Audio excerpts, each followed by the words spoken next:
Baik, bismillahirrahmanirrahim. Assalamualaikum warahmatullahi wabarakatuh. Waalaikumsalam warahmatullahi wabarakatuh. Oke, selamat siang. Adik-adik sekalian, mohon maaf saya ada kendala koneksi internet tadi. Baru bisa mengakses WA dan lain sebagainya, termasuk membuat attendance. Jadi adik-adik yang sudah presensi di Sister, diusahakan juga presensi di attendance ya, supaya nanti double gitu reportnya.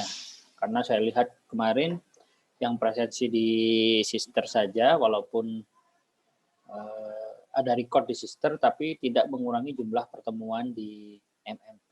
Jadi persentasenya masih 0%. Saya khawatir kalau hanya presensi di Sister, takutnya nanti di akhir ketika harus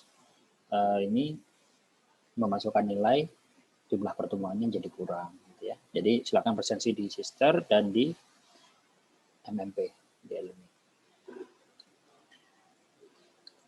Oke, hari ini saya akan menyampaikan beberapa hal di bagian awal mata kuliah ini, gitu ya. Jadi sebelum nanti adik-adik akan bersiklus praktik mengajar, kita perlu tahu dulu seluk-beluk dari pembelajaran mikro atau pengajaran mikro atau micro teaching itu. Gitu ya.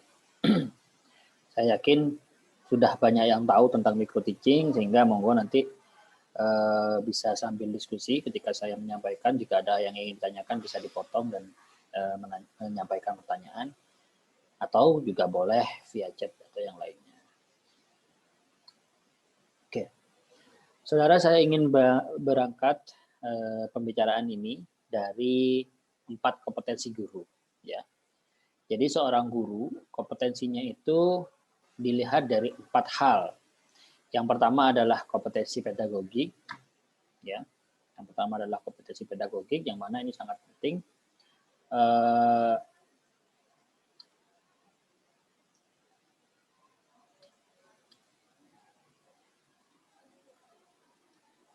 Esensi dari yang disampaikan oleh guru itu bisa nyampai gitu ya.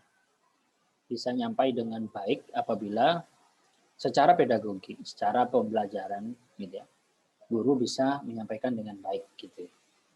Itu pun ketika guru mampu menyampaikan dengan baik, belum tentu seluruh materi yang disampaikan bisa terserap oleh siswa. Apalagi jika dari segi pedagogi kurang mampu guru dalam menyampaikan pembelajaran. Maka dari itu, kompetensi pedagogi ini menjadi salah satu kompetensi penting yang harus dimiliki oleh guru. Adik-adik di semester ini, Anda sudah mendapatkan banyak sekali kompetensi pedagogi melalui mata kuliah terdahulu, ya. Mulai dari belajar pembelajaran, ya, perkembangan peserta didik, media, kemudian perencanaan dan sebagainya, semuanya itu ada di kompetensi ini. Ya.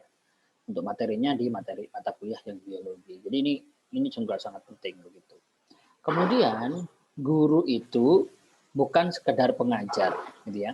Jadi guru itu predikatnya bukan sekedar pengajar, tetapi lebih dalam dan lebih filosofis daripada seorang pengajar, yaitu seorang pendidik.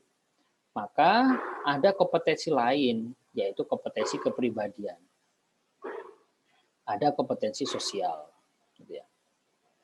Dan yang keempat ada kompetensi profesional. Apa itu? Anda tidak hanya bertanggung jawab terhadap apa yang Anda sampaikan, materi biologi yang nanti Anda ajarkan di kelas, bukan. Jadi Anda juga bertanggung jawab atas bagaimana Anda menampilkan diri di depan siswa. Karena kompetensi sebagai guru itu juga dilihat dari kepribadiannya. Kemudian ke profesional, artinya Anda benar-benar menjalankan profesi sebagai guru secara profesional, memenuhi segala tuntutannya, menjalankan segala kewajiban dengan baik, itu profesional. Makanya kalau lulus S1 itu belum disebut guru profesional, Anda baru disebut sebagai sarjana pendidikan gitu ya. Biasanya SPD guru gitu ya, SPD guru. Nah, Nanti ketika sudah mendapatkan sarjana pendidikan, masih ada satu lagi tahap di mana adik-adik menempuh profesi keguruan, yaitu nanti jadinya SPD guru. Kalau sudah profesi kependidikan, profesi keguruan, maka Anda dianggap secara administratif sudah menjadi guru profesional. Nah, guru profesional punya hak, dan ini yang sekarang banyak dikejar ya oleh guru-guru. Haknya apa? Haknya selain gaji pokok, kalau itu yang biasa diberikan sebagai imbal jasa atas pengabdian, juga mendapatkan tunjangan sebagai guru profesional, yaitu tunjangan guru atau sergur ya, tunjangan keguruan itu apa sih istilahnya? Sertifikasi ya. Nah, ini biasanya kalau PNS sebesar gaji pokok gitu ya. Sehingga kalau swasta saya kurang tahu detailnya, tapi ya kurang lebih sama seperti itu. Kemudian juga ada kompetensi sosial di mana guru nggak boleh sakar PDW gitu ya. Karena guru itu dipandang sebagai satu kesatuan pribadi yang paripurna di depan siswanya. Gitu. Sehingga adik-adik ya bagaimana ya, kalau saya melihat mungkin awal-awal memang harus dipaksa ya, kita tampil sempurna di depan siswa-siswa kita, tetapi pada akhirnya itu harus menjadi karakter kita gitu ya. Jadi karakter kita bahwa kita ya sesuatu yang ditampilkan untuk ditiru oleh anak didik kita, sehingga kita harus tampil secara sempurna. Nah, maka dari itu kalau orang non-guru, non-dosen melakukan beberapa hal yang dalam tanda kutip negatif, ya dia dicap negatif begitu saja. Tapi lain jika kegiatan negatif itu dilakukan oleh guru, maka sanksi sosialnya jauh lebih berat. Contoh, ada seorang nggak tahu profesinya apa melakukan tindak asusila ke anak SMA misalkan, seperti itu ya. Ya udah dia dicap sebagai pelaku kriminal, tindak asusila dan lain sebagainya. Tapi kalau guru yang melakukan itu, ini fatal. Paham ya? Misalkan orang di pasar begitu biasa pakai omongan kasar, nun sewu misuh, gitu. Kalau orang Jawa bilang misuh-misuh atau ngumpat-ngumpat, ya udah dia dianggap orang yang mulutnya nggak bisa dijaga. Gitu. Tapi kalau itu dilakukan oleh guru, maka sanksi sosialnya bisa lebih berat. Ya, kenapa? Karena profesi guru ini profesi yang terhormat. Saudara, profesi terhormat itu salah satunya ya, indikatornya itu adalah seseorang bangga disebut dengan profesinya. Atau orang dengan dasar rasa hormat menyebut dia dengan profesinya. Contoh, dokter salah satu profesi yang dianggap terhormat gitu ya. Karena kalau ada orang tanya, tahu rumahnya Pak ini? Oh, rumahnya Pak Dokter, itu sebelah sana. Gitu. Disebut profesinya sebagai penghormatan. Termasuk guru. Walaupun rata-rata profesi yang dianggap terhormat itu bergaji besar, gitu ya. Tapi ada satu profesi terhormat yang tidak bergaji besar, tapi terhormat, yaitu guru. Gitu ya. Oh, rumahnya Pak Guru, gitu. Tanya ke tetangganya, Pak Guru, itu tamu. Saya sering mengalami hal seperti itu. Ketika saya mau sowan ke rumah guru atau dosen saya dulu, kita tanya ke orang sekitar, mereka menyebutnya tidak dengan nama, tapi dengan Pak Dosen, dengan Bu Dosen, Pak Guru atau Bu Guru, seperti itu. Itu sebagai lambang penghormatan. Maka ya sebagai tanggung jawab moral kita juga harus bisa menampilkan diri dengan itu. Dan insya Allah itu baik gitu ya. Apalagi kalau kita yang muslim, profesi guru itu adalah profesi menyampaikan ilmu, menyampaikan kebaikan. Dan itu adalah profesi yang diwariskan oleh para nabi. Ya. Profesi menyampaikan ilmu itu profesinya nabi. Jadi kurang mulia apalagi gitu ya. Seandainya nanti tidak mendapatkan imbal jasa di dunia, pasti dapat imbal jasa yang luar biasa di akhirat. Seandainya dapat di dunia, yaitu bonus. Jadi kalau bisa jangan mengharap imbal jasa duniawinya, karena itu bonusnya nanti. Gitu ya. Makanya saya berharap kalau ada alumni PBIO itu selain jadi guru juga berwirausaha, dan kalau bisa berwirausaha yang pasif ya, yang aktif. Artinya investasi atau yang bagaimana gitu ya, sehingga tidak terlalu mengharapkan gaji, pengharapannya itu adalah saya di sini ingin menyampaikan ilmu saya, dan itu sebuah profesi yang luar biasa. Oke. Nah, berikutnya saya masuk ke kompetensi mata kuliah micro teaching ya, Saudara. Jadi dari mata kuliah micro teaching ini, kompetensi yang diharapkan muncul dari setelah selesai menempuh mata kuliah ini adalah yang pertama, mengenal konsep dasar pengajaran mikro ya. Bahwa pengajaran mikro itu ya praktek ngajar, cuman dimikrokan, waktunya dimikrokan, audiensnya dimikrokan, materi yang disampaikan juga dimikrokan, dikurangi. Gitu ya. Kemudian mengenal komponen keterampilan dasar mengajar, ya sebenarnya ini sudah dapat mungkin di di belajar pembelajaran itu sudah mulai dikenalkan tentang kompetensi dasar mengajar, di profesi kependidikan juga sudah mulai dikenalkan gitu ya. Tapi secara praktik di sini nanti kita akan bahas itu. Kemudian mengenal mekanisme pelaksanaan pengajaran mikro, dan yang terakhir mengenal penilaian pengajaran mikro. Bagaimana sih micro teaching itu dan apa saja sih faktor-faktor yang dinilai gitu. Termasuk micro teaching ini Saudara akan dipakai setiap ada rekrutmen tenaga guru. Swasta atau negeri pasti ada sesi micro teaching, sehingga ya perlu kalian punya keterampilan dalam melaksanakan micro teaching.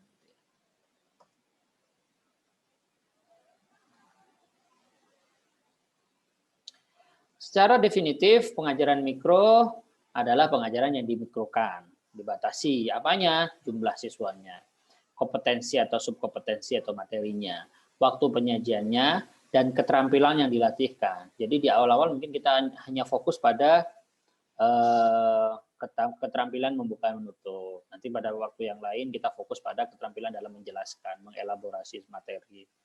Di waktu yang lain kita berfokus pada keterampilan memberi penguatan, keterampilan terintegrasi dan lain sebagainya. Jadi itu micro teaching ya. Nah, kenapa kok dimikrokan? Ada asumsi. Asumsi yang kita angkat di sini adalah pengajaran yang kompleks, mudah dilaksanakan bila dikuasai komponen satu persatu, gitu ya. Tentu nanti adik-adik pasti merasa, loh, saya sekarang belum pernah ngajar, mungkin saya masih kagok mau ngajar, masih grogi dan lain sebagainya. Itu kan kalau ngajar full. Tapi kalau ngajarnya fokusnya cuma di kemampuan membuka menutup, mungkin groginya nggak seberapa. Tahu-tahu di akhir perkuliahan kamu sudah menguasai seluruh kemampuan mengajar. Perhatian dapat terfokus pada pembinaan tertentu. Ya, jadi kita ingin fokus ke bagian ini, gitu ya. Dan mudah diobservasi dan mudah diberi umpan balik. Ini untuk perbaikan ke depannya. Makanya saya mentargetkan setiap mahasiswa ada 3 kali tampil. Yang mana 3 kali tampil itu sudah lebih dari cukup, karena tidak hanya tampil ya. Anda tampil, Anda jadi siswa, kemudian Anda menjadi observer, itu semuanya pasti akan membuat olah otak Anda terkait dengan keterampilan mengajar itu terasah. Nah, sedangkan tujuan dan manfaat dari pengajaran mikro, tujuannya adalah untuk membentuk dan meningkatkan kompetensi dasar, mengajar terbatas dan mengajar terpadu dan utuh. Nah, bagi mahasiswa, tujuannya adalah untuk peka fenomena dalam PBM ketika menjadi kolaborator, gitu ya, lebih siap praktek, ya, belajar mengajar, dapat refleksi atas kompetensi mengajar ketika nanti ada praktek, kemudian yang lain memberikan masukan, itu Anda mendapatkan refleksi, dan itu sangat penting. Itu sangat penting ya. Kadang kita merasa sudah, oh ya ini sudah top ini, saya sudah bagus gitu ya. Tetapi ketika orang lain yang melihat, nah hal-hal yang kita rasa sudah baik itu ternyata masih ada bagian-bagian yang masih bisa dioptimalkan lagi. Kemudian lebih tahu profil atau guru, tenaga atau tenaga kependidikan. Jadi dengan begini, guru itu harus bagaimana gitu ya. Termasuk ya nanti silahkan Anda mengomentari pakaiannya. Itu boleh dalam micro teaching. Ya, misalkan Warza Iza tampil gitu ya. Dan sewu ini. Pakaiannya mobrot-mobrot gitu ya. Tahu mobrot-mobrot ya bahasa Jawa ini. Boleh Nur Hayati ya, Habibah mengomentari, ini nggak pantas ini guru ngajar seperti ini gitu. Nah, itu boleh ya. Atau yang cowok gitu ya, rambutnya gondrong sampai menutupi sebagian muka atau bahkan mengganggu pemandangan di mata gitu ya. Bolak-balik rambutnya jatuh gini terus. Nah, itu boleh dikomentari, silahkan. Gitu ya. Sayangnya di kelas ini nggak ada cowoknya. Karena itu merupakan bagian yang kita latihkan juga, ya.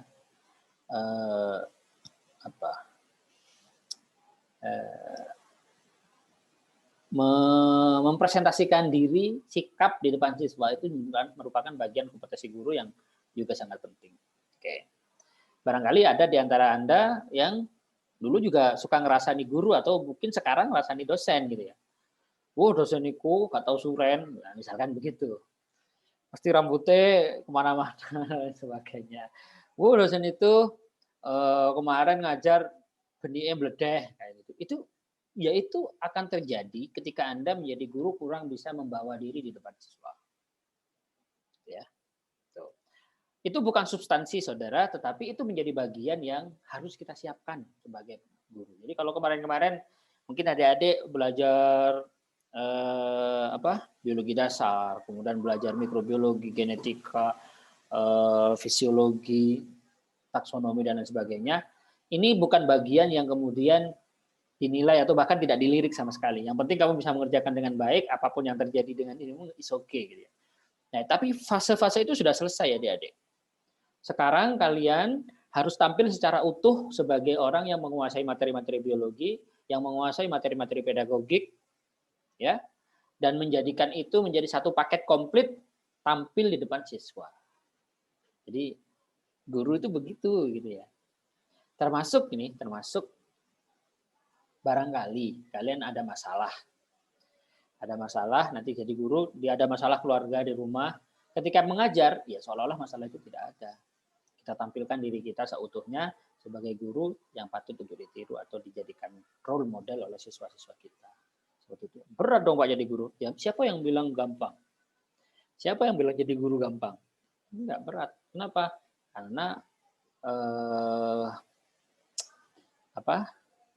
timbal baliknya itu juga besar, ya, timbal baliknya besar. Saya tidak bicara materi, tapi lebih dari itu, yang lebih dari materi. Timbal balik dari seorang profesi guru itu luar biasa. Oke, kemudian observasi dan kondisi. Oke, observasi pembelajaran dan kondisi sekolah. Nanti ketika adik-adik mau tampil harus menyiapkan antara lain perangkat pembelajaran, alat dan medianya gitu ya. Ini enggak, ini sebenarnya ini ada di PPL 1 ini, sorry. Dulu ini bagian dari micro teaching, sekarang sudah enggak ya, sekarang sudah enggak. Jadi dalam micro teaching itu mahasiswa diminta untuk ke sekolah mengamati proses pembelajaran dan kondisi sekolah sehingga itu bisa dibawa ketika praktek micro teaching.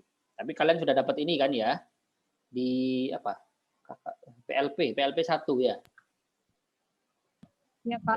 Kalian sudah dapat ini di PLP 1, kita lewati. Oke.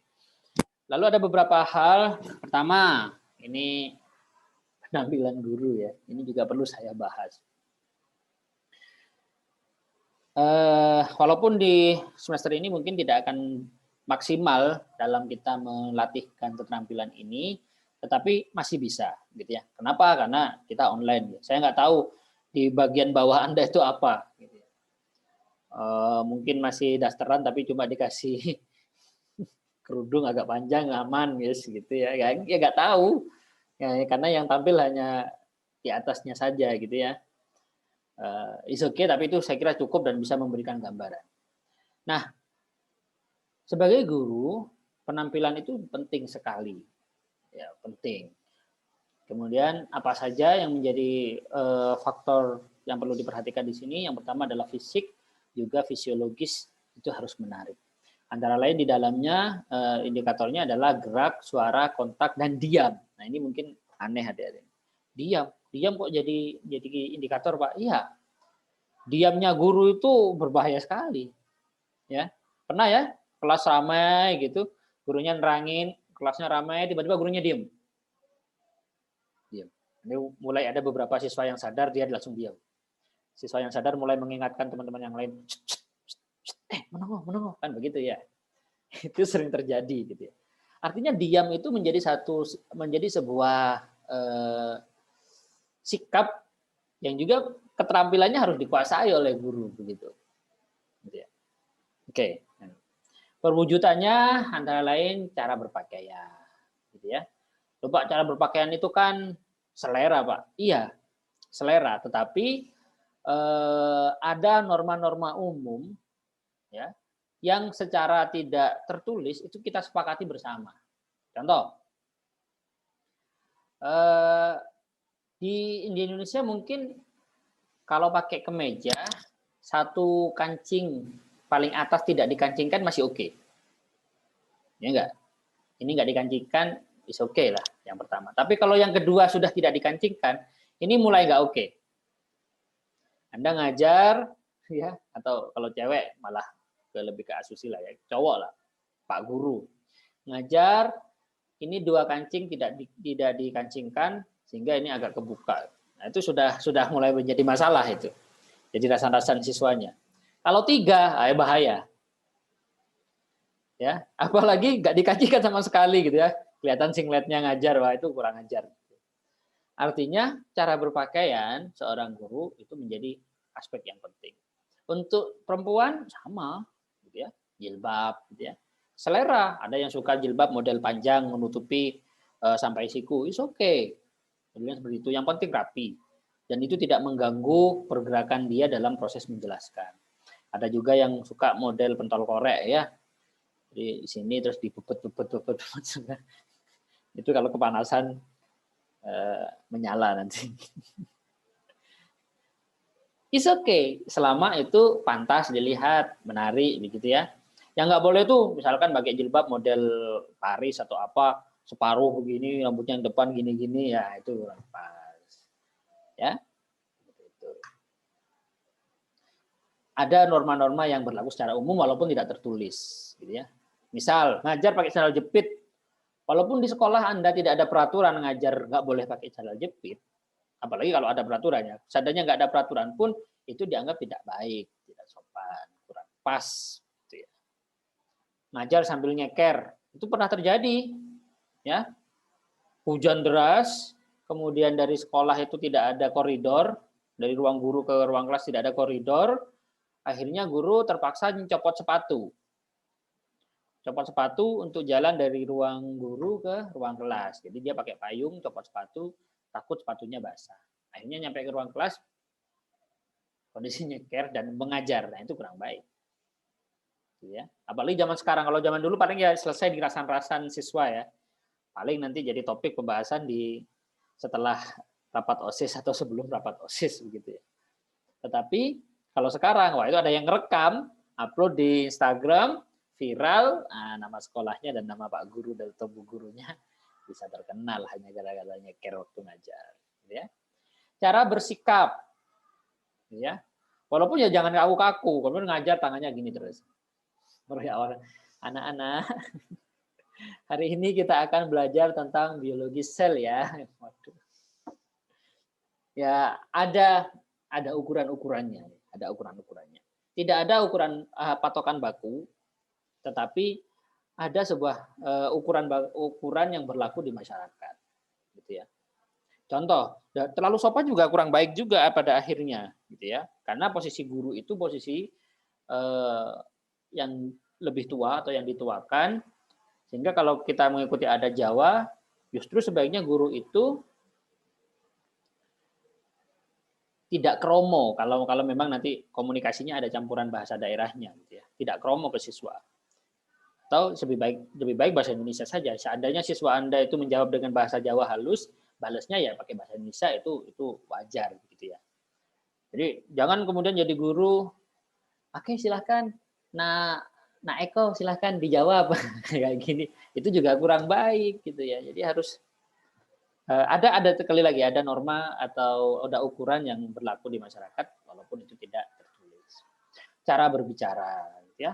Pak saya tuh kalau ngomong meledak-ledak Pak, nggak bisa saya ngomong halus. It's okay gitu ya. Tapi jelas ada bedanya antara ngomong meledak-meledak dengan ngomong kasar dengan tidak sopan, itu jelas ada bedanya. Cara bertindak, gitu ya. Kadang-kadang guru dihadapkan pada sebuah situasi di mana dia harus bertindak tegas, gitu ya. Jadi ya kalau misalkan masih ada siswanya berantem, maksud dia mau diem aja kan nggak bisa. Harus bertindak secara tegas. Gitu ya. Kemudian keterampilan berkomunikasi. Nah ini yang paling penting saudara dan nanti akan kita latihkan. Bahkan saya mengencourage adik-adik sebelum tampil, ya silahkan ini kan lagi di rumah masing-masing nih, bisa di depan cermin atau sekarang sudah ada device HP sudah canggih, bisa kamu rekam. Kamu ngajar tanpa audiens, rekaman delok dhewe. Ya, perhatikan sendiri, catat kekurangannya di mana, ulangi lagi, ulangi lagi. Ya, karena keterampilan berkomunikasi itu harus dilatih, kalau enggak bisa. Orang yang jago ngomong pun ketika harus ngomong di depan sebagai guru belum tentu hebat. Ya, belum tentu hebat karena ada ukuran-ukuran tertentu dalam berkomunikasi sebagai guru, bukan hanya sebagai orang biasa. Kemudian penguasaan komponen mengajar, ya 8 tadi ya, membuka menutup, kemudian menjelaskan, menanya, dan lain sebagainya. Dan yang terakhir penguasaan kompetensi.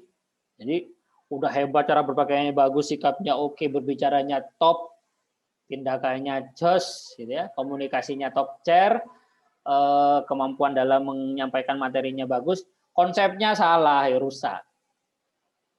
Gitu ya. Lalu bilang, batang pisang ketepok itu adalah batang pisang, kan salah udah. Ya. Contoh organ batang, misalkan ada batang kelapa, kemudian ada itu batang pisang, terus ada yang tanya, batang pisang yang mana Pak? Ya itu ketepok, nah, salah udah. Itu ya akhirnya merusak semuanya gitu ya. Tapi jadi penting kalian selain mempersiapkan bagaimana cara menyampaikan dan bersikap di depan kelas, materinya juga jangan dilupakan.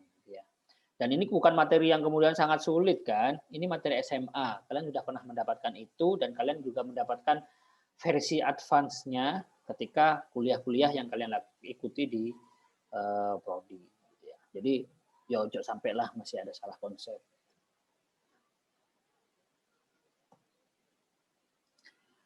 Kemudian peranan guru di dalam kelas. Saudara ini sudah masuk ke jam berikutnya ya? Jam praktikum? Belum. Oh belum? Belum Bapak. Belum Pak. Ya, nanti kalau masuk 2 menit lagi. Oke. Kalau masuk jangan lupa presensi ya, karena sering kelewatan biasanya saya.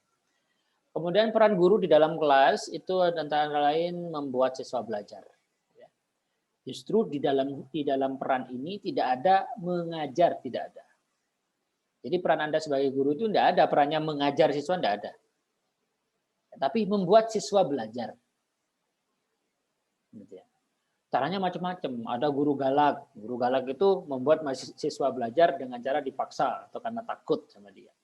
Ada guru yang pandai memotivasi. Jadi dia di setiap membuat di awal pembelajaran selalu memberi persepsi yang bagus gitu ya, sehingga siswa menjadi enjoy dan merasa perlu untuk belajar, itu penting. Kemudian sebagai fasilitator ya. Jadi dia yang merancang bagaimana siswa itu belajar. Dan jika ada kesulitan dalam mengikuti langkah yang sudah disediakan oleh guru tadi, dia memfasilitasi. Jadi bukan mengajar, tidak ada fungsi guru sebagai pengajar, itu tidak ada sekarang. Kemudian pengelola kelas, ya.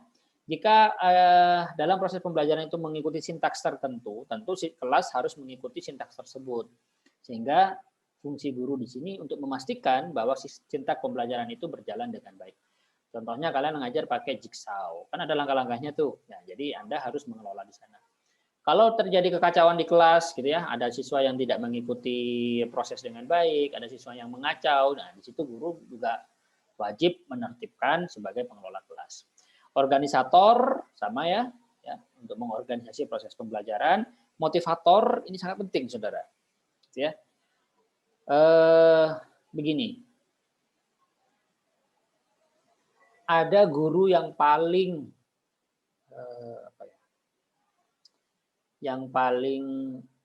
guru yang paling mengena itu adalah pengalaman. Ada idiom seperti itu ya.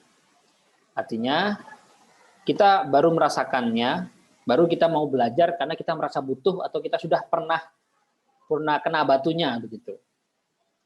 Nah, contoh begini. Anda pernah nggak lulus mata kuliah karena lalai pada saat ujian akhir atau melakukan kecurangan saat ujian akhir, ketahuan, didenda, akhirnya tidak diluluskan di mata kuliah itu. Begitu ya.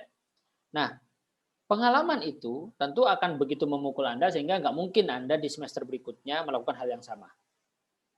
Ya, jadi guru yang paling keras itu adalah pengalaman.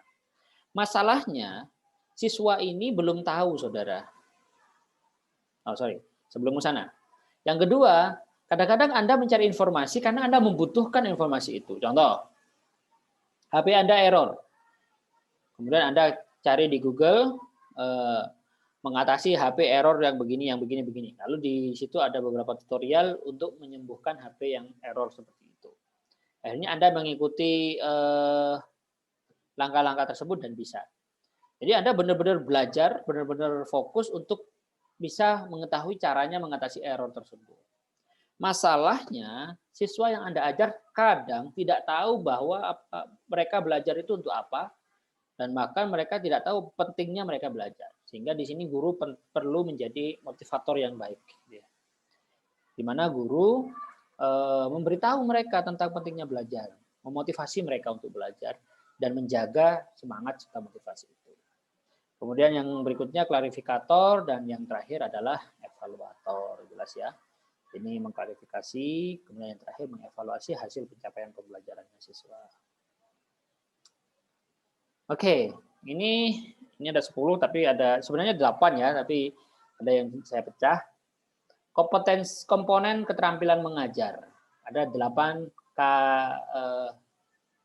KDM ya, keterampilan dasar mengajar. Membuka menutup, menjelaskan, memberikan penguatan, mengadakan variasi, diskusi, pengelolaan kelas, kemampuan bertanya, mengevaluasi, serta menyiapkan media pembelajaran. Itu adalah komponen. Nanti kita akan bahas komponen-komponen ini di pertemuan berikutnya. Sebentar.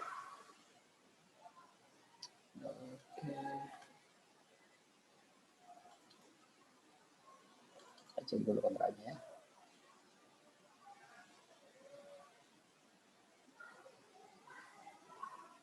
Kita di kontrak.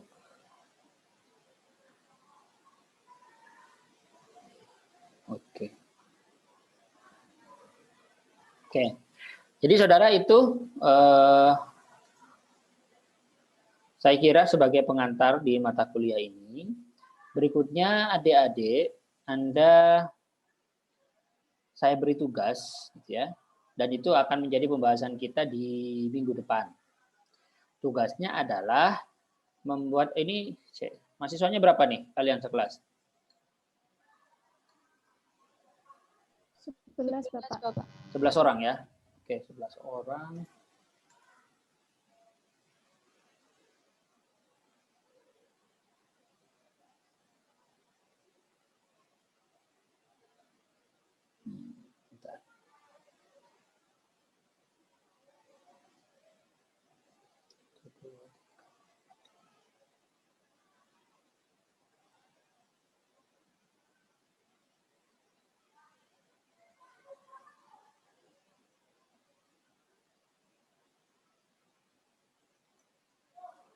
Oke, ini ada 11 orang, tapi saya di sini cuma punya 10. Oke, saya ada satu yang dikerjakan 2 orang deh kalau gitu. Ya. Nah, tugas Anda minggu depan adalah membuat PPT maksimal 3 slide. Maksimal 3 slide dari masing-masing topik ini, gitu ya. Nanti karena ada 11, maka yang ke-11 bisa mulai lagi dari memilih salah satu gitu ya untuk membuat PPT juga. Itu kemudian minggu depan kita akan menampilkan itu dan berdiskusi secara bebas dari masing-masing. Jadi membuka pelajaran itu apa saja sih komponennya, harus bagaimana. Menjelaskan itu apa saja yang perlu ditekankan dalam keterampilan menjelaskan seorang guru gitu. Gitu ya. Ini saya skip. Wah, ini kan sudah ada. Saya tak delete yang ada di sister. Saya terlanjur saya upload di sister.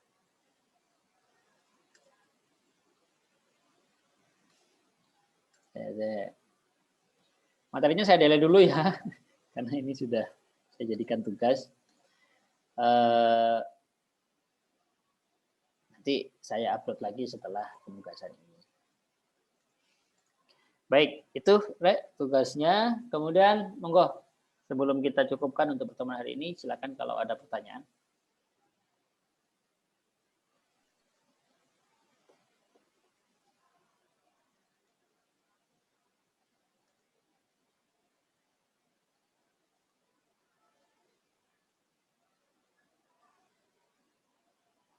Ada? Pak, saya izin bertanya. Ya, Acem, silakan. Dulu ini berkaitan dengan peran guru di kelas itu sebagai motivator. Nah, dulu saya itu memiliki guru yang memberikan motivasi kepada siswanya mengenai pengalaman yang beliau ceritakan. Namun pada kenyataannya beliau tersebut tidak pernah mengalami pengalaman yang beliau ceritakan. Nah, itu bagaimana? Apakah diperbolehkan gitu, Pak? Maksudmu ceritanya itu hoax gitu? Hoax? Iya, iya. Misalkan guru tersebut menceritakan saya pernah bersekolah di suatu universitas ternama. Nah, tapi kenyataannya beliau tersebut tidak pernah sekolah di universitas tersebut, begitu, Pak. Oke. Begini, ada dua hal yang perlu kita pikirkan untuk menyikapi hal itu. Yang pertama, kita harus berhusnudzon. Berhusnudzon bahwa ya itu sebuah usaha dari guru tersebut untuk memotivasi anak didiknya supaya lebih baik daripada dirinya. Ya, itu kita harus husnudzon demikian. Artinya kalau memang kamu tahu ternyata itu tidak benar, ya sudah disimpan saja. Biar Ajeng aja yang tahu, nggak usah cerita-cerita ke teman-teman yang lain atau jadi bahan rasan-rasan, lambe turah dan lain sebagainya, nggak usah. Tapi yang kedua, kalau kita lihat dari perspektif seorang guru, ya, kalau Anda nanti mungkin Anda merasa saya berniat untuk memberi motivasi supaya anak-anak didik saya itu lebih baik dari saya, misalkan begitu. Sehingga saya harus memberi contoh yang mana itu tidak saya alami, tetapi ini supaya ditiru oleh anak-anak saya. Gitu. Itu jangan. Kenapa?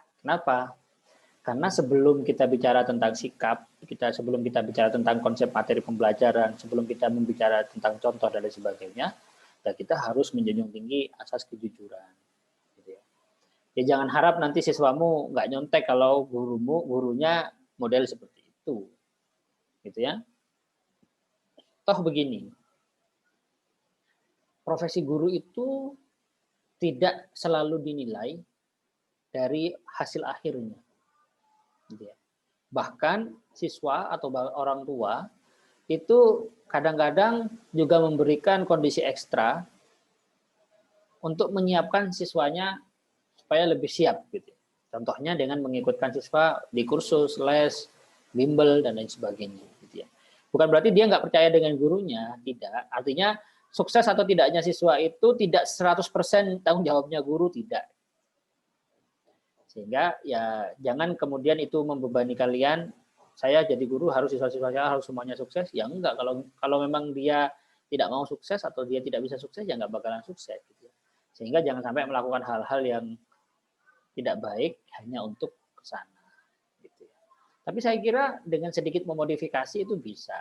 Contohnya begini, dulu ibu itu pengen kuliah setelah lulus S1 ini pengen kuliah ke luar negeri, tapi karena belum mampu, nah gitu. Anda harus bisa, nah itu kan bisa memotivasi seperti itu. Daripada saya gini-gini ini lulusan Harvard loh, gitu. Ternyata ngomong bahasa Inggris peletat-peletat bohong, ketahuan gitu.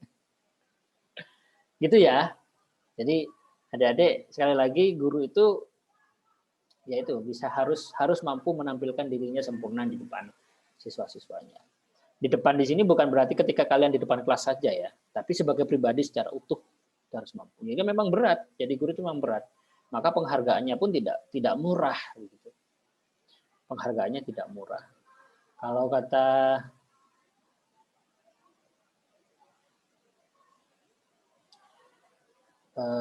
sahabat Ali gitu ya.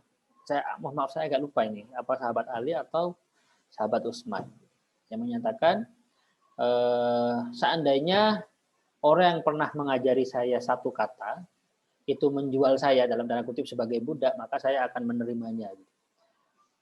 Bagaimana beliau sangat menghargai jasa seorang guru.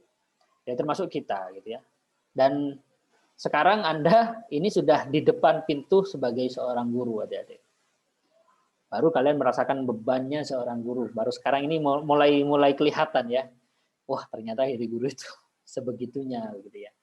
Kalau dulu barangkali kita sering mengeluh atas apa yang berdasarkan atas interaksi kita dengan guru-guru kita gitu. Tapi sekarang kita sudah mulai mengerti. Oh, ternyata dulu Pak ini, Bu ini melakukan ini tujuannya adalah untuk supaya saya lebih baik dan sebagainya. Ya. Saya dulu ya sebel kalau ketemu guru yang galak, dosen killer dan sebagainya. Tapi kalau saya pikir-pikir sekarang, saya bisa mengambil hikmahnya. Pertama, ketika saya ketemu dengan dosen-dosen killer, oh ternyata dosen-dosen inilah yang mampu membuat saya mengeluarkan kemampuan terbaik saya. Gitu. Tapi ketika saya ketemu dengan mengingat-ingat kembali dosen-dosen yang super sabar, gitu ya, ternyata ketika saya disabarin oleh guru itu, saya menjadi nyaman belajar. Saya menjadi tidak terpaksa belajar. Tapi yang gelap, ya saya memang harus dipaksa untuk belajar materi ini, gitu ya. Sehingga kalau saya sih pada akhirnya memilih, ya nggak tahu mahasiswa menganggap saya ini dosen killer atau dosen yang tidak killer, saya tidak tahu ya. Tapi saya mengcombine keduanya, gitu ya. Mengcombine keduanya. Ya ada kalanya beberapa hal yang prinsipil nggak bisa ditolerir, ya seperti kecurangan dalam ujian, gitu ya, berbohong itu tidak bisa ditolerir. Saya pernah, ya mungkin adik-adik tahu deh, mensuspend mahasiswa selama 1 tahun gara-gara dia memalsu tanda tangan. Jadi dia bimbingan saya pembimbingnya, ikut proyek skripsi saya.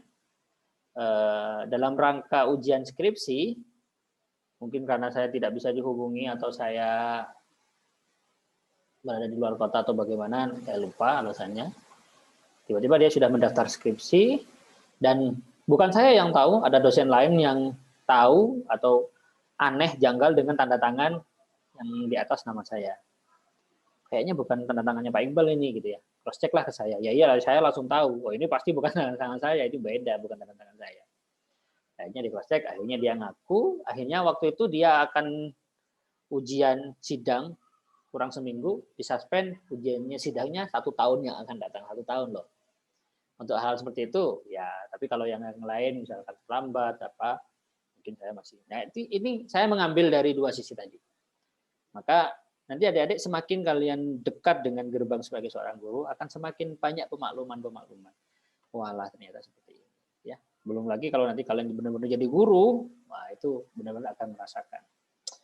Tidak tahu sekarang ini masih ada nggak ya program Indonesia Mengajar itu? Masih ada? Kalau ada, saya sangat menyarankan adik-adik untuk mengikuti program itu. Di mana kalian akan merasakan sisi-sisi yang sangat, saya bilang romantis gitu ya, romantis dalam hal pengembangan diri, pengembangan sikap diri sebagai seorang guru. Ya. Banyak kalau dulu biasanya ada Indonesia Mengajar dikirim ke daerah-daerah terpencil untuk mengajar di tempat-tempat yang jauh dari peradaban dan lain sebagainya. Di situ benar-benar akan muncul jiwa kalian sebagai guru. Beda dengan yang lulus langsung kerja di sekolah bonafit dan semua fasilitasnya ada, bayarannya tinggi. Kayaknya kalau saya melihat ya, kayaknya hasilnya agak beda. Orientasinya itu agak berbeda. Atau kalau dengan konteks sekarang mungkin adik-adik bisa mulai mencoba-coba nanti lulus itu jangan langsung daftar PNS misalkan. Atau sambil nunggu daftar PNS juga boleh. Ngajar di sekolah-sekolah punyanya yayasan, pesantren dan sebagainya gitu ya. Yang apa ya? Kualitas pendidikannya itu menurut saya beberapa kondisi sangat memprihatinkan. Datang ke sana mengabdi, tidak dalam rangka mencari uang ya, mengabdi, berikan effort kalian yang sepenuhnya, di situ akan tertempa jiwa sebagai seorang guru. Ya, karena itu sangat penting.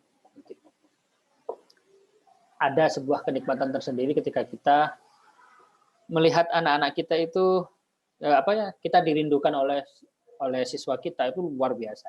Rasanya itu luar biasa. Jadi kalau adik-adik bisa memotivasi mereka, misalkan ya, ini ada sebuah lembaga pendidikan layamutu walayahya, yang nggak hidup, yang nggak mati gitu ya. Siswanya harus nggak karu-karuan gitu ya. Anda datang ke sana dengan semangat baru, memotivasi siswanya, kemudian mereka yang malas sekolah, gara-gara Anda datang, mereka jadi rajin sekolah gitu. Ketika Anda nggak datang, mereka sedih gitu, bahkan mungkin menanyakan Anda. Wah, itu luar biasa. Ada sebuah rasa yang ya semangat sebagai seorang guru. Dan itu tidak ada dalam pembelajaran, dalam kurikulum PBIO itu tidak ada. Tapi itu bisa kalian dapatkan di tempat-tempat itu.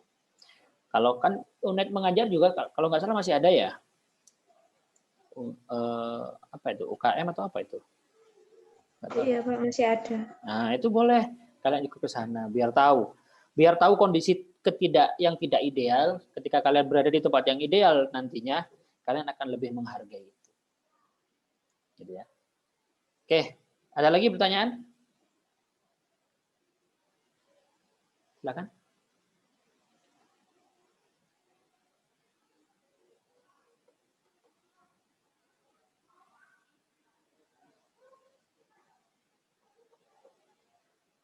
Oke, kalau tidak ada, mungkin sedikit sebelum saya tutup.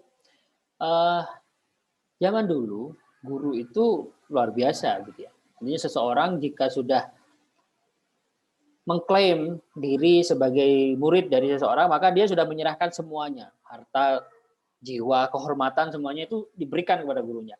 Dan budaya seperti ini masih kita temui di pesantren. Ya, di pesantren masih kita temui. Jadi ketika kita sudah pasrah gitu ya, masrahkan diri, nyantri di situ, ya apapun yang oleh kiai, ustadznya, itu kita terima sepenuh hati. Dan hal-hal nilai-nilai seperti itu penting untuk kita kita bawa dalam profesi kita sebagai guru. Begitu. Jadi adik-adik sebisa mungkin nanti sebagai guru selalu bisa memotivasi siswanya. Karena sekarang ini saya merasa mulai luntur gitu ya. Mulai luntur. Kadang-kadang ya siswa itu menganggap guru itu kalau di sekolah, di luar sekolah ya lain, ya sama aja gitu ya.